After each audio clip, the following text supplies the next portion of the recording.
Hello, everyone. Thanks for joining. Happy National Apprenticeship Week.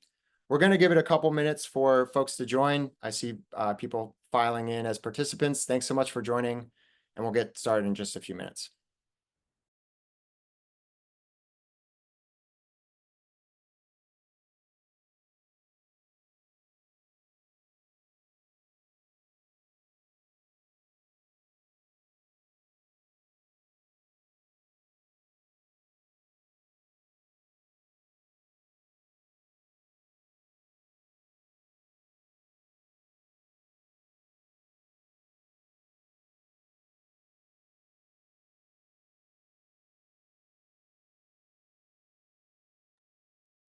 Awesome. We will go ahead and get started.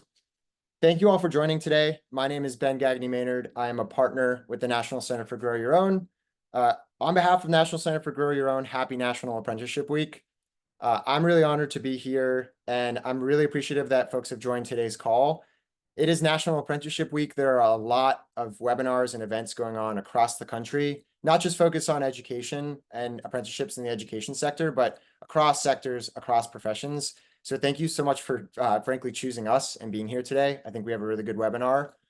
I wanted to highlight that today's actually the kickoff of a three-part webinar series that we're calling Coast to Coast Perspectives on Registered Teacher Apprenticeships.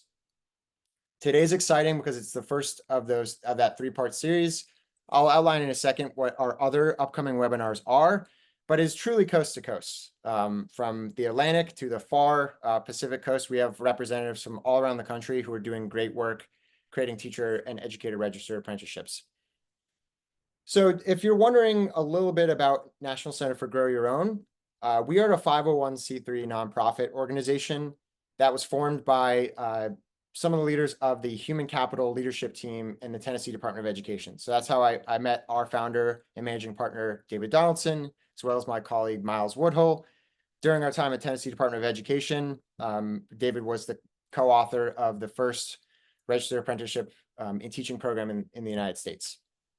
We provide technical assistance to state education agencies, school districts, education preparation providers to launch or expand Grow Your Own and registered apprenticeship programs in either teaching or the principalship. We've been incredibly blessed, and I've just felt incredibly fortunate. I got my start actually as a teacher in Hartford, Connecticut, and I just feel incredibly blessed to have now worked with school districts, state agencies, ed prep providers, nonprofits across 30 states now. We have a national network called our National Registered Apprenticeship and Teaching State Network. My colleague Miles is going to put in the chat information if you're interested in joining this network. But this network is now made up of 41 state members, including Washington, D.C., and both education agencies as well as state labor agency leaders. 41 state members and growing. So we're really, really fortunate. If you're interested in joining this network, or if you're from a district, we also have a district network that has representatives from around the country. So I'd be remiss if I didn't kind of provide some hype for my colleagues who have webinars happening as soon as tomorrow. So Miles Woodhull on my team is going to be putting on part 2 of our 3-part webinar series featuring folks from Alaska, North Dakota, and Virginia. If you are interested in signing up, and I highly recommend you do so, we'll put some information in the chat about how you might register for that webinar. It's going to be a great conversation. And then we also have our third of our 3-part series put on by Dr. Carla Warren, who's done amazing work in the state of West Virginia, and we're very fortunate to have her now on our team. Representatives from around the country, including Arkansas and Delaware. So that is taking place on Thursday, November 21st at 3 p.m. Would love if everyone can join that. I think it's also going to be a great conversation. Awesome. So I will go ahead and stop sharing screen. And I have the pleasure of introducing our panelists today. So our 3 panelists come from 3 different states and represent the work that is happening in their states around teacher apprenticeships. Our first panelist is Dr. Shawana Tucker, Chief Talent Officer with the Connecticut State Department of Education. Welcome, Dr. Tucker. Kelly Baer, Educator Apprenticeship Partnership Specialist at the Nebraska Department of Education. Hey, Kelly. And then finally, Dr. Susan Bowe, Licensure Pathways Policy and Academic Program Specialist and Acting Administrator for the Oregon Teaching Apprenticeship Joint Apprenticeship and Training Committee. and she is with the Oregon Teacher Standards and Practices Commission. Susan, Dr. Bowe, I hope I got all that right. Awesome. So thank you all for being here today. Excited for folks on the call to hear about the work that's happening in your 3 respective states. The first question, and Dr. Tucker, we'll kick this off to you first to start just alphabetically by state. If you can tell us a little bit briefly about the role you play in your organization and give us a brief overview of your state's approach to implementing teacher registered apprenticeship programs. Challenges, opportunities, existing models that you're building off of. Pretty open-ended, but just opening the floor to you to introduce yourself and talk a little bit about your state's model. Sure. Thank you so much, Ben, and thank you for inviting me to join this esteemed panel. I'm Shawana Tucker. I am the Chief Talent Officer at the Connecticut State Department of Education, and we are still in the early phases of rolling out our apprenticeship programs. We started conversations back in 2023, and we had the pleasure of working with the National Center for Grow Your Own, who really came and talked to us about what an apprenticeship really is, how you can build and develop that within your state.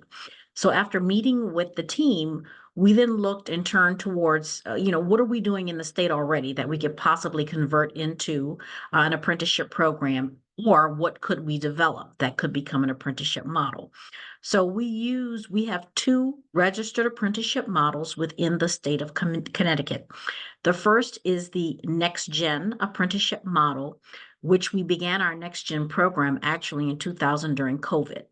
And so that program was launched with one of our educator preparation programs. And we started small, where we had 20 students who were actually placed in a school during COVID to assist with teacher shortages. While teachers, of course, were out, paras were out due to the pandemic. And they were all students enrolled in an EPP program. They were hired by the district. They worked 2.5 days per week, and they were paid the substitute rate. So we took that Next Gen model, converted it into what is now the Next Gen apprenticeship model. The other model, we wanted to focus on those who are actually working, but who want to pursue a career in education and become certified. So we utilized the teacher residency program that was already established in Connecticut, and we turned that into our second registered apprenticeship program, because we wanted to make sure we were covering all of our bases, not just those that are in the pipeline enrolled in an EPP, but those who are possible career changers or those who are working and want to obtain their certification. And they may be in another area of in education, but just non-certified. So those are the 2 models. We worked very closely with Ben and David. And one of the challenges, once we got everyone to the table, they really helped shepherd us through the process, because in our state, the Department of Labor is the lead agency for our apprenticeships. It's not the Department of Ed. We're like the secondary, and they're the primary.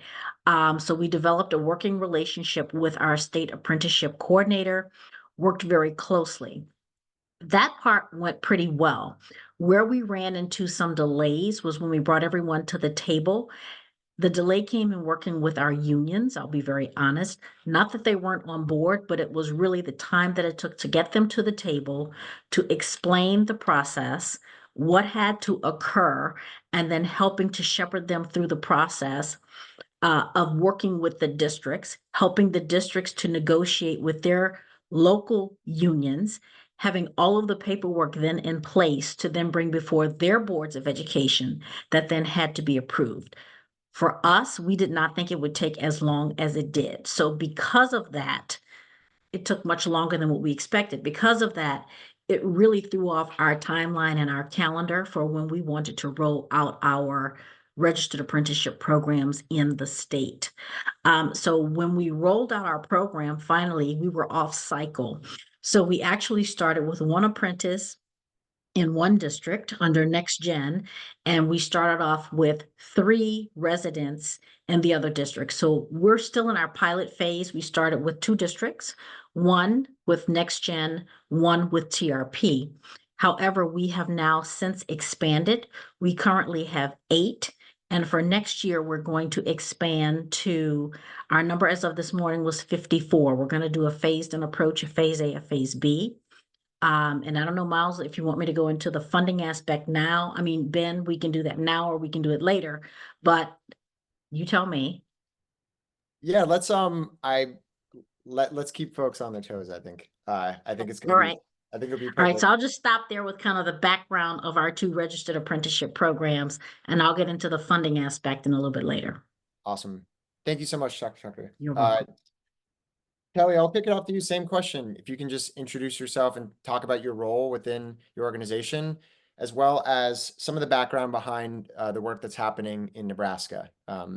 What the basis of your model is, challenges, opportunities, and just what the work has looked like thus far. Thanks, Ben. Hi, everyone. I'm honored to be a part of the panel today. We like Dr. Tucker in Connecticut are at the very beginning stages too of building teacher apprenticeship across Nebraska. I know, Ben, you asked about my role, but it's really our role in Nebraska because we're super fortunate to have an educator apprenticeship team that I get to work alongside. And our main roles would be to foster strategic partnerships to be able to launch and to build the teacher apprenticeship across the great state of Nebraska. And one of the first partnerships that we knew we needed to make was with the National Center of Grow Your Own. And David and Ben both have been just instrumental in helping us to create our model and to work on building the apprenticeship program. Another main role that we have would be just to be good stewards of the money that's been entrusted to us and have like grant management, effective grant management. And we've been really fortunate in Nebraska that not only did we had state legislative money that helped us to start 3 pilot apprenticeship programs, but we also then received a base grant and a competitive, the SAFE competitive grant. And so being good stewards of that money is another very important role that we see at the Nebraska Department of Education. To give you a brief overview of our state's approach in implementing a registered teacher apprenticeship, as I said, our state already had some momentum. We had that state legislative money that we were able to have 3 pilot apprenticeship programs. So we worked with 3 educator prep programs, and then they partnered with 3 local districts, and those districts were, we were able to get a rural district, a suburban district, and an urban district. And what's really neat about having their work already started in Nebraska is we've now been able to tap into their experience and really learn from them of what's worked well, what has been some of the challenges, and it gives us a real opportunity and a springboard into our round 1 of funding with a SAFE grant, competitive grant. Awesome. Thank you so much, Kelly. Yeah, I'm excited to dig in a little bit more to what that sub-grant process will look like, because I think the results are really exciting. Dr. Bo, I'll kick it off to you. Feel free to introduce yourself. Tell us a little bit more about your role, or as I mentioned in the very beginning, roles. And then some of the work that you have been leading now for a good amount of time in Oregon, and some of the work around teacher apprenticeship specifically. Thank you, Ben.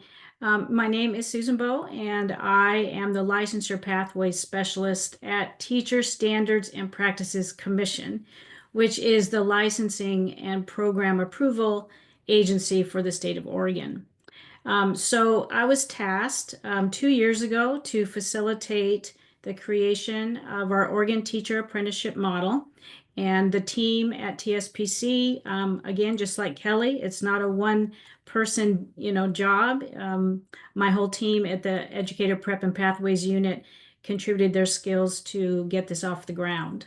We're in our second pilot year of this program. Matter of fact, last November was our first 2 apprentices that were registered, and they were registered in elementary multiple subjects with ESOL bilingual focus.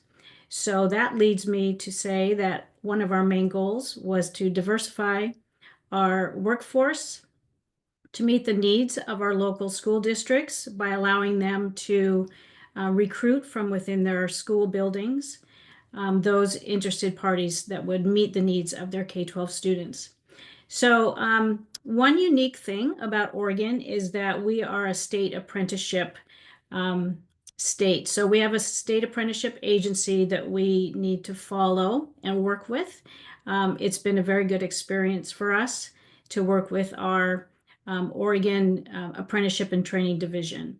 So the Oregon Training Division requires your Joint Apprenticeship and Training Committee to be the sponsor.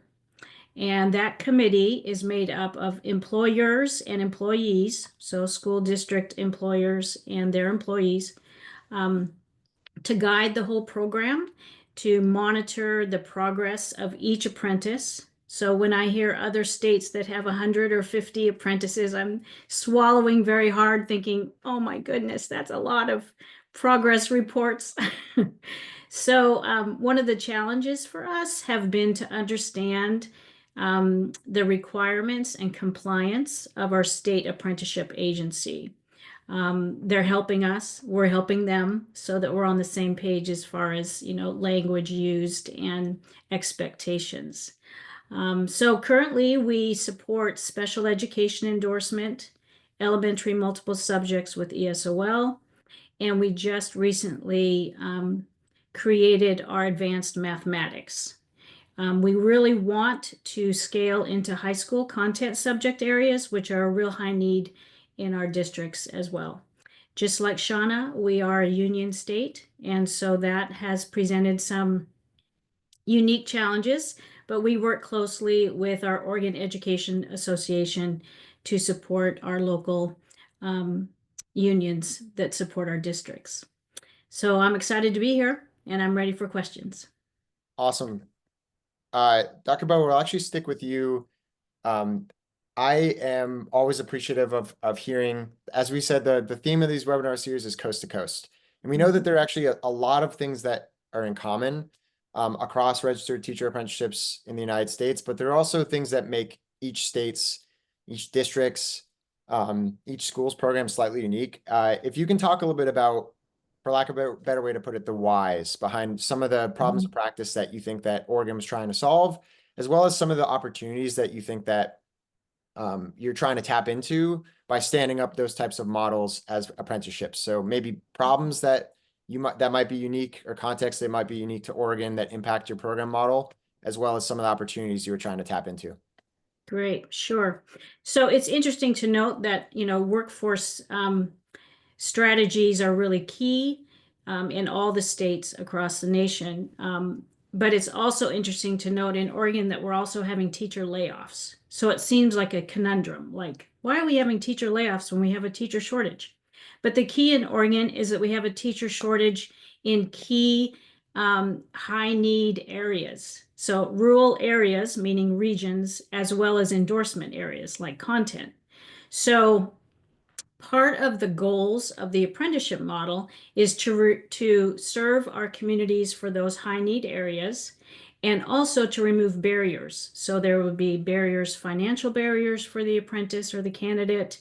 There could be program modality barriers, whether it's online, in-seat, hybrid, those type of barriers.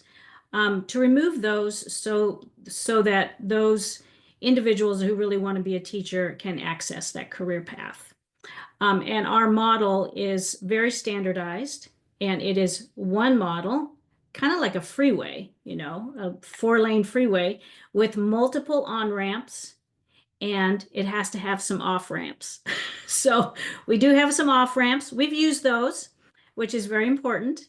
But we have career changers that come on the freeway on the program. We have some newly out of high school. We have some who need to earn their bachelor's. Some want their master's. So it serves a multiple, diverse community of would-be teachers. Awesome. Thank you. I love the freeway analogy with multiple off ramps. It's not just one big exit. There's multiple. Mhm. Right.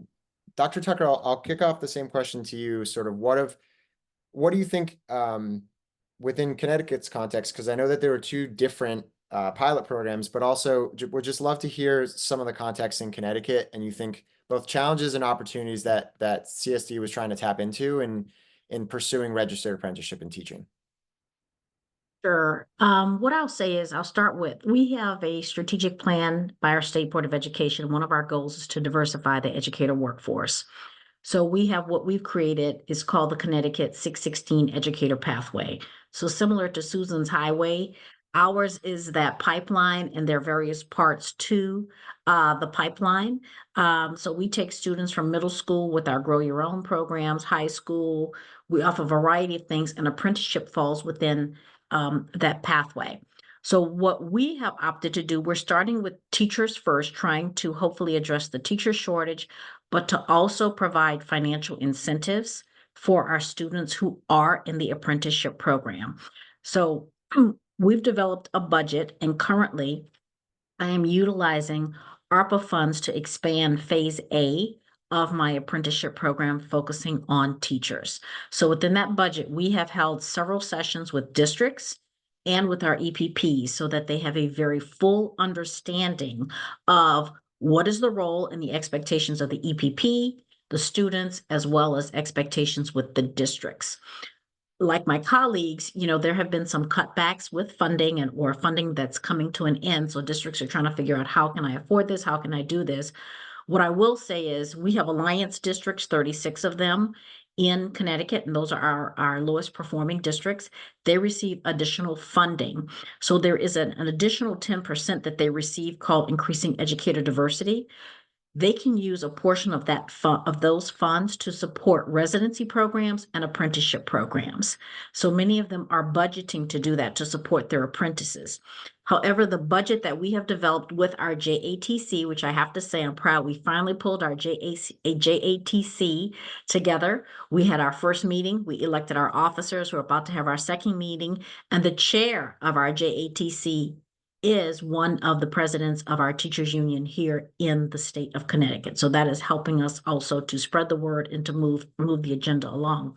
So within our budget, we have budgeted right now $22,500 per apprentice. So that's the fee. How we divide that, the actual district will receive $15,000. $5,000 goes towards the stipend for the mentor teacher. The other $10,000 goes for the student, and they get paid $10,000 when they're doing their student teaching. Because we have opened this up. We've heard the voices from everyone. We've listened. Many of our student teachers said to us, I can't afford this. I'm running from here to my job at Starbucks because I need this, that, and the other. So we are paying them for that. That's part of the stipend. We also give the additional, I believe it's 7,500 to the EPP for that student. 5,000 can go towards tuition fees to cover and finish out that, and 2,500 goes towards any testing and certification cost, because I will say that it is a little pricey to obtain your certification currently in Connecticut. We're working on that. So we want to break down those barriers and provide those financial incentives to assist the students so that during the year of their actual apprenticeship, some of those barriers are removed, and we can help them to transition into obtaining their certification and hopefully returning to that district where they've served as an apprentice to obtain their first permanent job and sign that contract. Love it. Thank you so much. I just appreciate everything you said about, I think the apprenticeship model is so promising for teacher prep because it acknowledges the work that folks do when they're doing their student teaching. But I appreciate that Connecticut is focusing also on other funding to support other needs, right? Transportation, other costs that come associated, but might be like hidden costs for candidates. So I think it's a really thoughtful approach, and I appreciate you sharing it. And I'll just add that we are beyond ARPA funding, if anyone wants to know. I did put in a very large request through our legislative process this year for our legislature to continue funding and expanding apprenticeship programs. So we don't just want to start this, we want to start it and we need money to sustain it beyond. And so we're using that model in our budget, and our goal is to, once we have the educator program up and running fully, which we're now looking at a phase A, phase B, and we have 54 students identified for next year, we would like to expand into other areas, considering paraprofessionals, administrators, possibly special education. So many possibilities and really exciting. We were talking right before the webinar started about what a difference a year makes. Right, we worked really hard on the standards last year right around this time, and it's so exciting to see the work that's happening in Connecticut and across the country. Kelly, we just heard from Dr. Bowe and Dr. Tucker about not only kind of statewide context that impacted the design of their programs, but also a little bit about funding and kind of scaling promising models. Would love to hear a little bit about, I know you mentioned that the recent subgrant that came out has a combination of state and federal funding. So would love to just hear a bit about what that subgrant entailed, some of the results, and what things are looking like for the future for programs in Nebraska. Yeah, thanks, Ben. We are so blessed in Nebraska because we have that financial support that is going to, can set us apart in putting together a successful teacher apprenticeship program. We were lucky well, maybe not lucky. Jessica Jaworski, I'm putting a plug in here, and Ben did a great job of writing our grant, and we were awarded $4.5 million in the competitive or safe competitive grant. And with that, we knew one of the things we needed to do is to try to get that money out the door. We have 3 years to work with, hopefully making a program that'll be sustainable in the future. But when we did round 1 of funding, we were able to have the 3 educator prep programs who originally started out in those pilot programs that I spoke about. They also are looking to expand their apprenticeship, so they're staying on board. And then we added 5 new educator prep programs, which is very exciting, because then in turn they partnered with over 20 school systems across Nebraska. And that was exciting. But beyond that, even another big piece to all this, we know the most important piece is they've been able to select the candidates, and there's over 130 apprentices that will basically have life-changing stories, because they're going to be able to become highly trained by working alongside a mentor teacher in that district.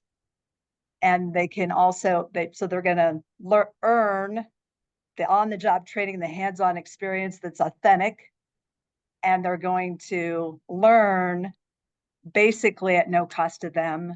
And so that's just truly exciting. I know as a teacher myself, I would have loved to have that hands-on training, being able to just pick up strategies and teach classroom management, and just so much that can be taught in a classroom alongside another teacher.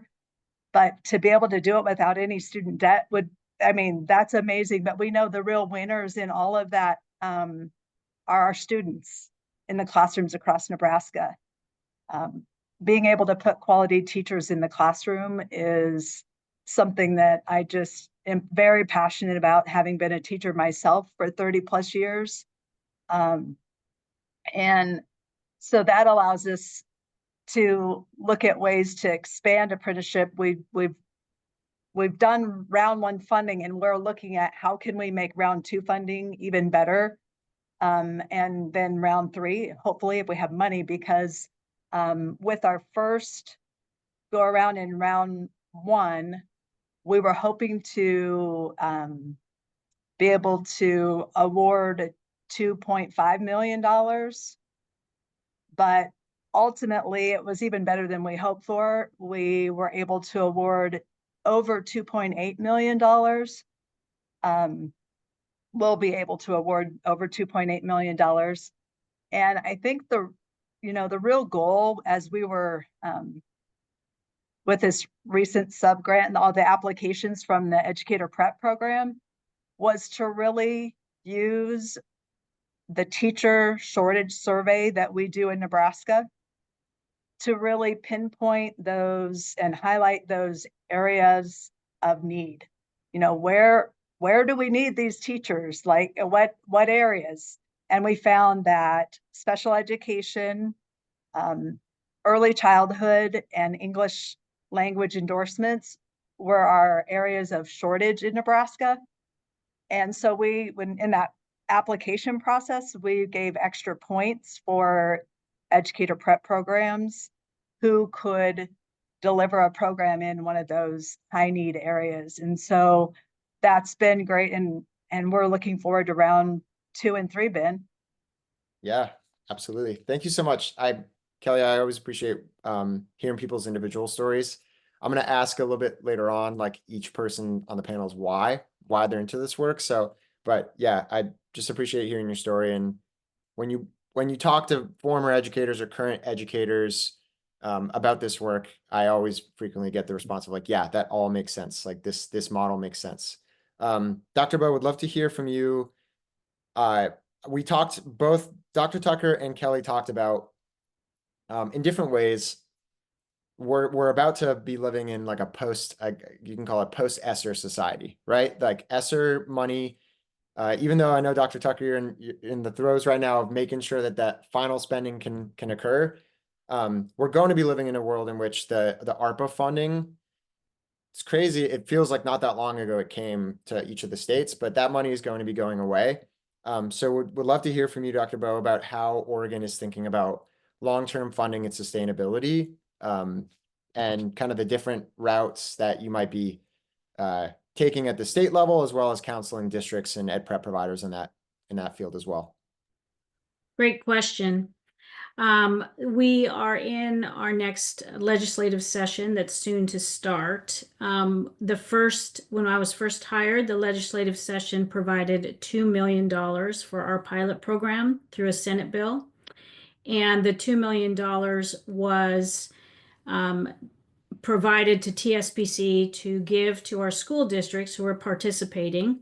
The school districts would then work with their EPP partners or community college, wherever their apprentices were attending, to pay for the tuition and fees for their candidates. So we're at the place where we are in need of more funding. So the whole idea of braided funding is intriguing to us because we have not been awarded the competitive SAFE grant. And so we're still really seeking our state legislators to find a stable, sustainable funding source for us, typically through our Grow Your Own models, because the apprenticeship is a really healthy and strong extension of Grow Your Own. I think, not to take its place, but to work alongside our Grow Your Own. So it's interesting, Shauna, that you mentioned the JATC, because in Oregon, in the labor JATC markets, apprenticeship, the JATC is an entity that can earn its own money and provide their own trust account. And many of the JATCs charge a fee to the employers who are having apprentices trained in the JATC. So their account builds up and they have private donors, et cetera, et cetera. We're not set up that way. And so our JATC is seeking funds, like I said, through the state. I think we'll apply again for federal funding. But we're also, as a committee, our school districts are committed to find a way to pay for the salary and benefits if we don't ever get funding.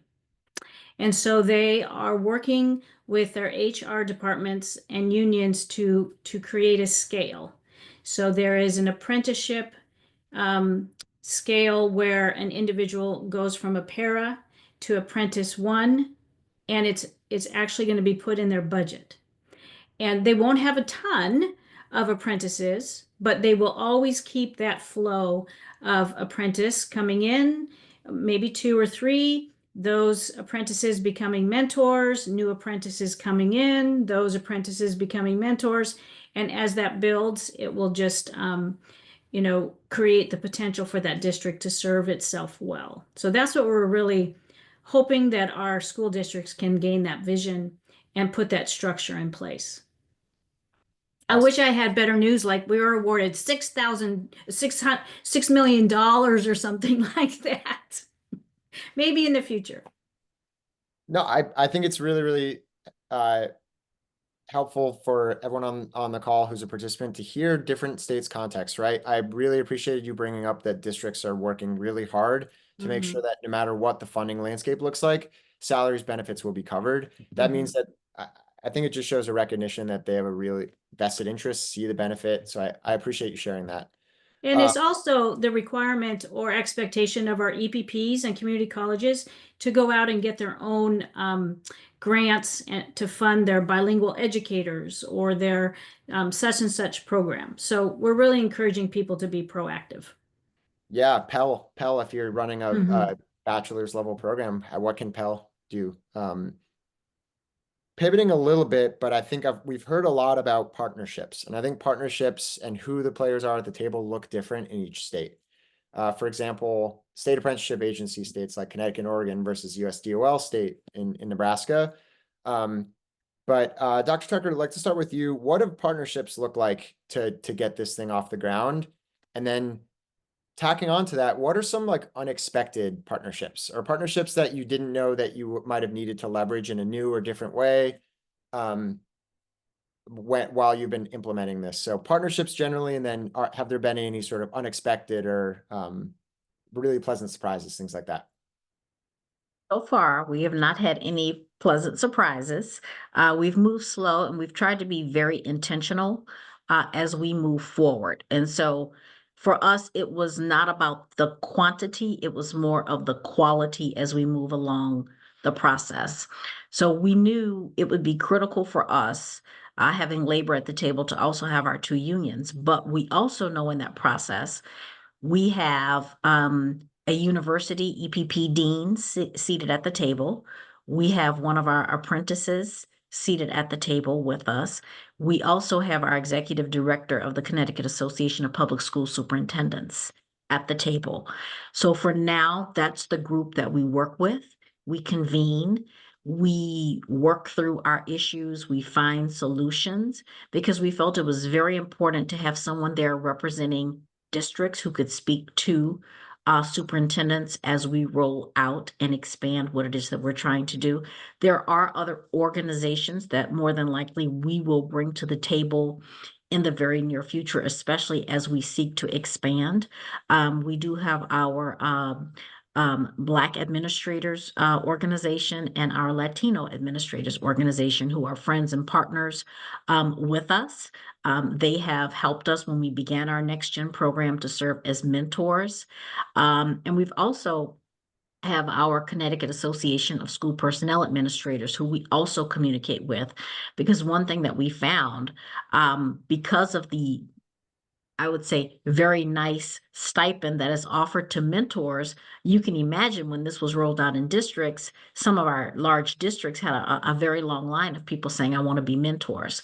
So we learned that, you have to develop criteria and kind of a rubric as to how we're going to select persons to mentor our apprentices that are working within the districts. So with that, Miles, we've tried to do it intentionally. Those are the partners that we work with now, and we would not be as advanced as we are if we did not have those partners with us, kind of understanding where we are.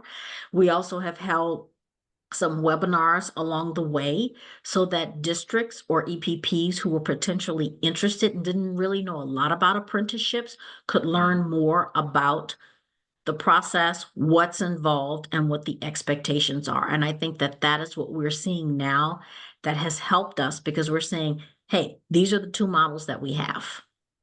So if Right. you're interested, this is what you would have to do, along with those districts who also receive the additional funding through IED and Alliance that they can allocate towards apprentices. So some districts may only have 2, while other districts may have 10.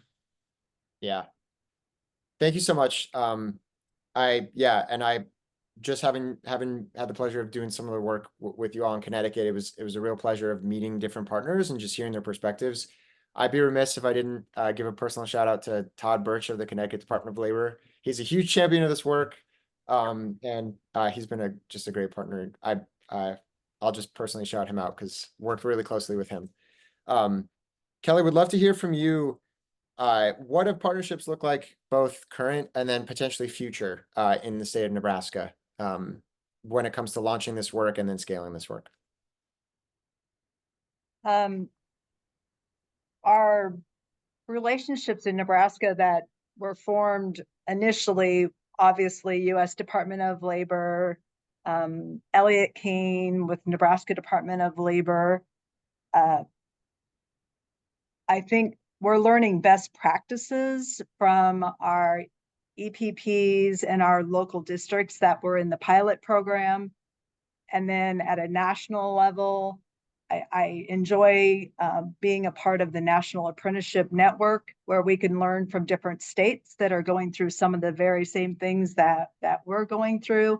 And some of the states, as we can see today, that are very different, like we're different, but yet we're all working for the same goal, and that's to help build teacher apprenticeship basically from coast to coast. So the partnerships, as far as just to sustain the program, did you talk about to Yeah, like sustain it? how are you thinking about leveraging partners across the state when it comes to now that you've got initial pilots off the ground, some grant funding, what will it look like to kind of take the takes a village approach and tap into partners moving forward? We really want to bring on partners that are committed to the work. That's really important. And to grow the program, I mean, we've already seen some of that happening, to have 3 educator prep programs turn into 8 with this next round. And we look forward to, hopefully we have 8 out of 16 of our educator prep programs involved. We hope to, in these next few rounds, to even get more. So to scale that up. And then we went from 3 districts to 19 districts. So being able to grow, but as we grow, we know we have more apprentices.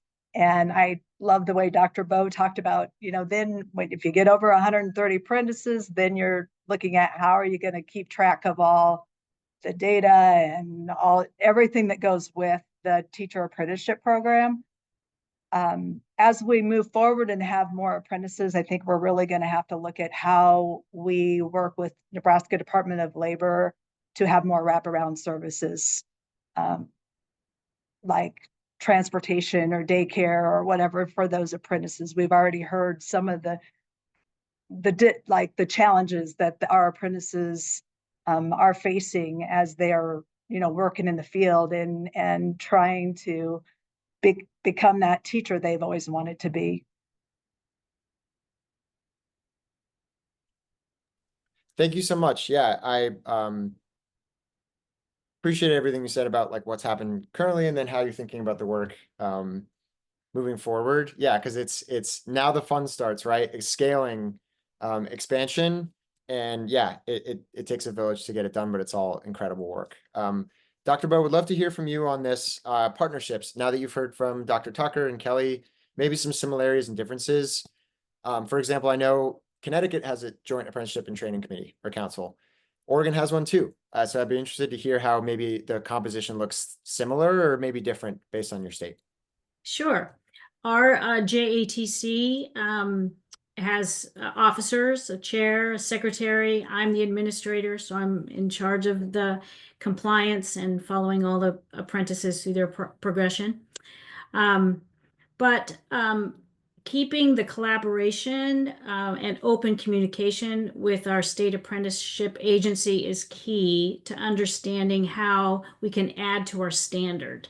Because that has been a point of confusion for us is we have one standard, K-12 teacher occupation, but educators have multiple endorsements.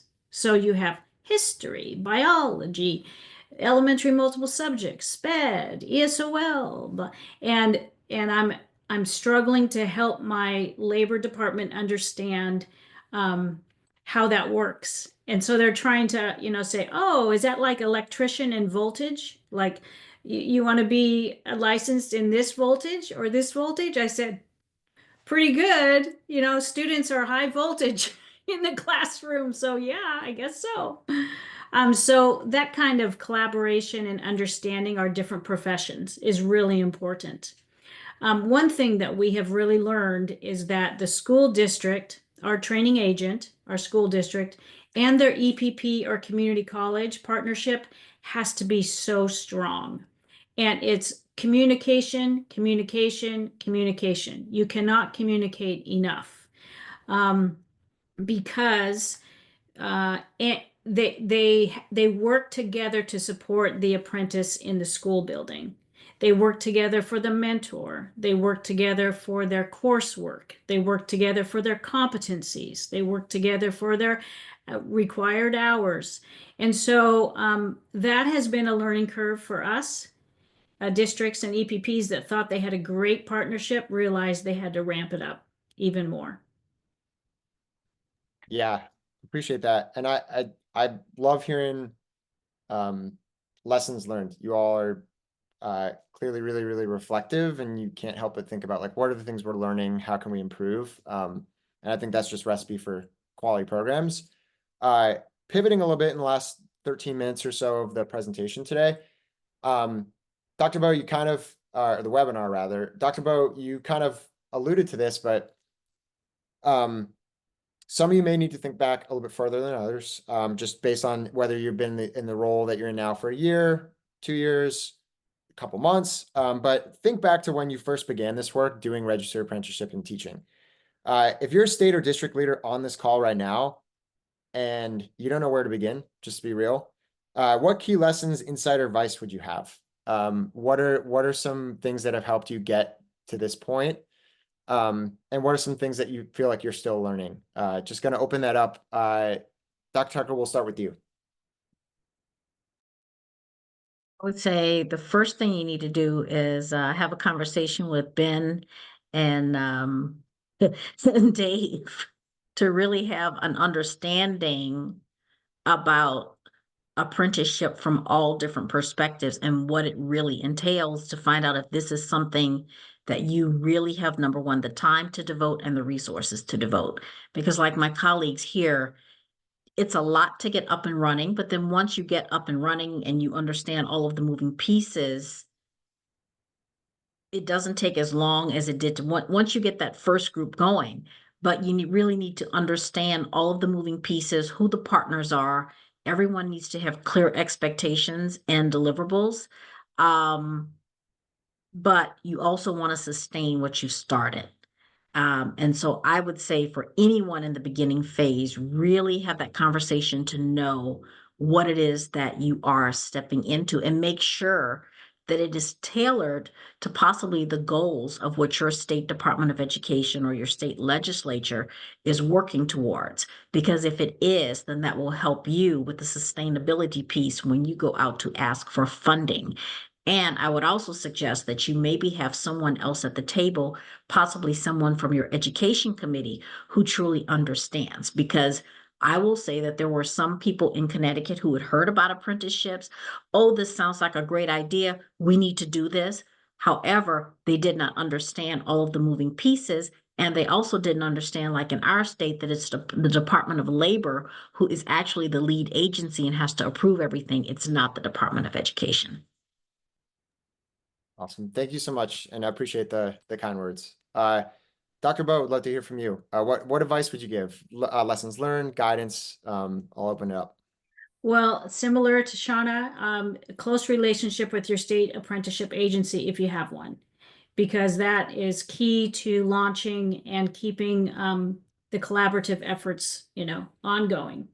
And then also make sure that your licensing board, your teacher licensing board is part of the communication, because that's one of the reasons why I'm on the committee, is because I can tell them if the program will meet the mustard that TSPC has for program standards and licensure.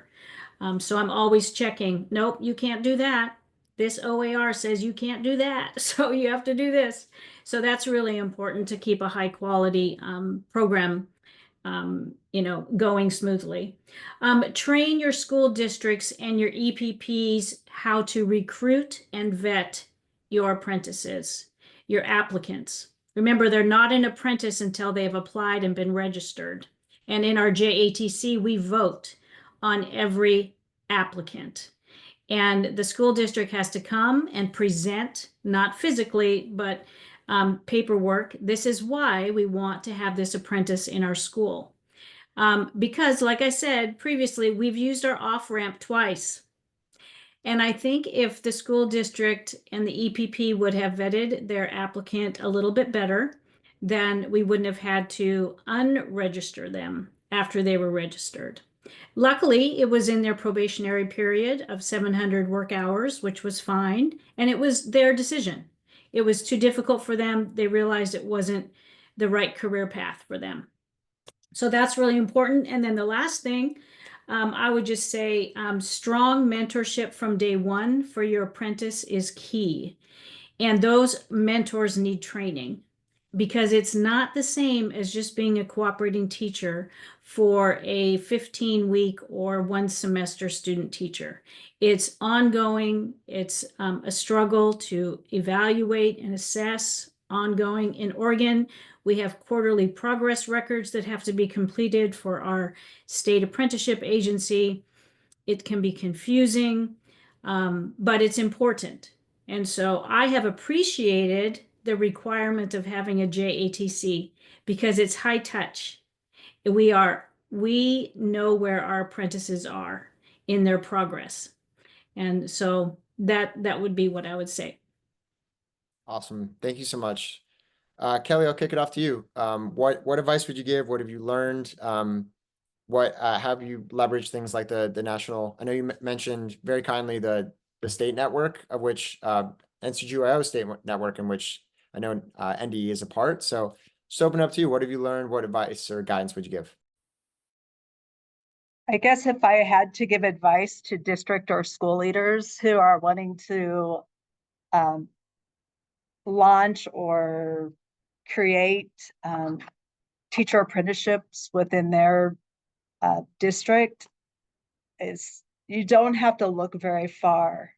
You have people right in your district, and the beauty with Nebraska is the school districts are the ones who are selecting the candidates, and they're able to, if they're not sure, if someone doesn't pop up in their mind about who would be a great candidate for apprenticeship, they just have to ask their building principals or the teachers. I can tell you from experience that I've worked beside many paras where I thought, why aren't you in the classroom? You really need to be in the classroom. But there were financial barriers, or, life happened and they have a family now.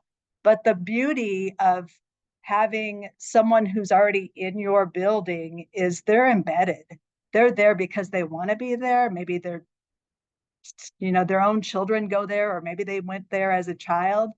And that really helps with teacher retention. So don't be afraid of the program. I think everything that Dr. Bowe and Dr. Tucker said about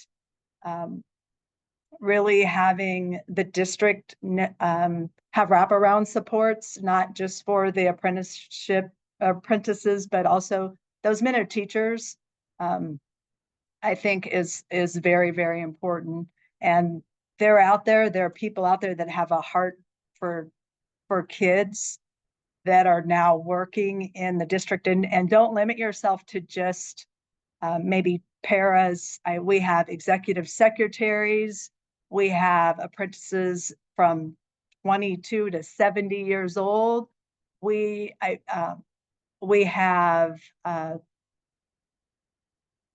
kitchen managers that decided, hey, I like kids more than I like cooking. And so they're out there, and they deserve a chance to make their dreams come true too. And it's life-changing when they can be supported by a district who's also partnering with an educator prep program. Awesome. Thank you so much, Kelly. Yeah, I think everyone can relate to our founder David has said, but I think everyone can relate to the sentiment. You can teach someone to teach, but you can't teach them to have a heart for students. And I think we all know and have experienced those who just are born teachers. My grandmother never had a chance to go to college, but was a lifetime teacher's aide. So on that note, just closing out, would love to hear from you all, starting with you, Dr. Tucker. What drives you to continue this work? What's your motivation for continuing the work of registered apprenticeships and teaching? What drives you? Could be an individual apprentice story, it could be your own background, but would just love to open the floor. Actually, my passion is diversifying our educator workforce, and apprenticeships fall within our pipeline. And I think for me, it's the more barriers that I can remove for anyone who wants to pursue the field of education and become an educator is what really drives me. And I see this as one way of our students gaining more and more experience as early on as sophomore year in an EPP program, or even those that are career changers, to help them to attain that goal that they are trying to achieve. And my role in being able to say, I'm going to assist you to remove some of those barriers so that you can really focus on what it is you want to do, gain that experience, learn from your mentor so that you can be the best for whatever content area, elementary, secondary, specialty area that you want to focus on, and be able to obtain that job once you graduate and pass your certification tests. So that's what drives me, and that's my passion. Awesome. Thank you so much. Dr. Bowe, I'll kick it off to you. What's your why? Well, I have a lot of whys, but there is a gentleman in Wallowa County who just became an apprentice. He never was able to get his bachelor's degree. He was on the rodeo circuit. He was an announcer for rodeos for years. He loved his school that he was in elementary school, went back to volunteer all the time, but could not figure out how to be a teacher. He was a bus driver in the school district for years. And when this apprenticeship model came up, his principal said, you need to be a teacher. And he was so amazed that at this time in his life, his wife just had a baby. He wanted to, settle down, be at home more. And so he's an apprentice, and he is just so happy. He doesn't care how long it takes him, but he's going to get his bachelor's degree and stay in the school that he was raised in. That's my why. I love that. That's so great. Thank you so much for sharing that. Kelly, we'll close it out with you. Feel free to share what's your driving kind of why behind this work. I already spoke about being a teacher, and you just can't take that out of my blood. But I really believe the real winners are our students in the classroom.